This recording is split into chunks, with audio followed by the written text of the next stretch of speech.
بسم الله، الحمد لله، والصلاة والسلام على رسول الله وعلى آله وأصحابه وسلم. الفيديو اللي معانا النهاردة من فيديوهات السعال المزمن هو علاج السعال المزمن. طبعا يعتبر علاج السعال المزمن حاجة مهمة جدا جدا جدا، على أساس طبعا إنه يعتبر من الحاجات المزعجة جدا جدا جدا. طيب، طبعا تحديد سبب السعال المزمن ده يعتبر هو ركن الأساسي في العلاج بتاع السعال المزمن. طبعا في حالات كتيرة جدا جدا جدا، يعني اكتر من حالة مرضية ممكن تعمل ممكن تعمل السعال المزمن. يعني الانسان مثلا لو بيدخن، المفروض الطبيب المعالج بيناقش معاه ازاي يبطل، وممكن يساعده على كده كمان، لان طبعا من اهم اسباب السعال المزمن او الكحة المزمنة هي التدخين.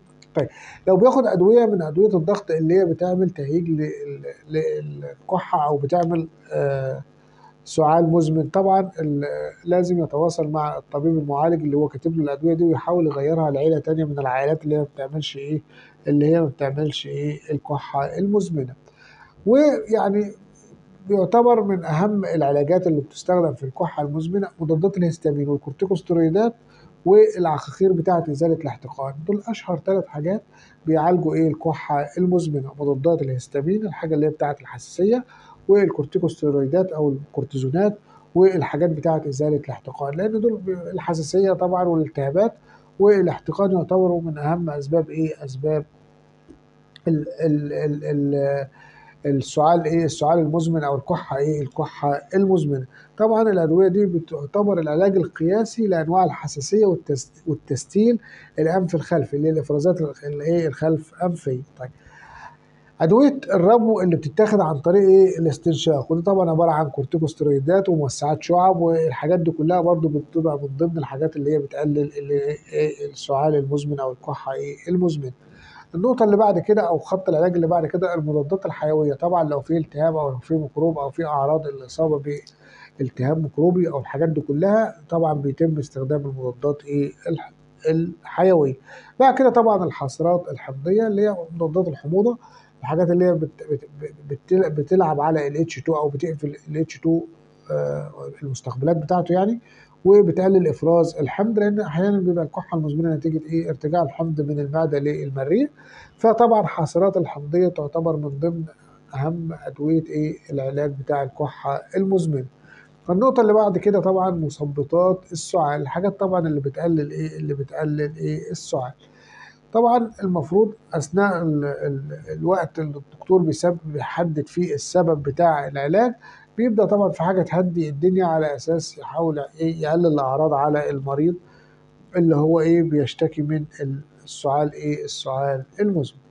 طبعا ادويه السعال والبرد المتاحه بدون وصفه طبيه بتهدف الى علاج اعراض السعال، انما مش بتهدف الى علاج المرض الكامل. لا، المرض الكامل ده لا، لازم الفحوصات ولازم الكشف الطبي كويس على اساس نعرف السبب. مفيش طبعا يعني لو هي متوجهه غلط يعني، او بتعالج العرض بس طبعا والمرض موجود، هيفضل التعب لسه موجود. الاهم من كده طبعا ان الاثار الجانبيه للأدوية بتاعت مضادات السعال دي خطيرة جدا جدا جدا، وخصوصا مع الأطفال، لأنها بتعد مميتة لو استخدمت يعني بطريقة غير صحيحة في الأطفال، وخصوصا اللي هم أعمارهم أقل من سنتين.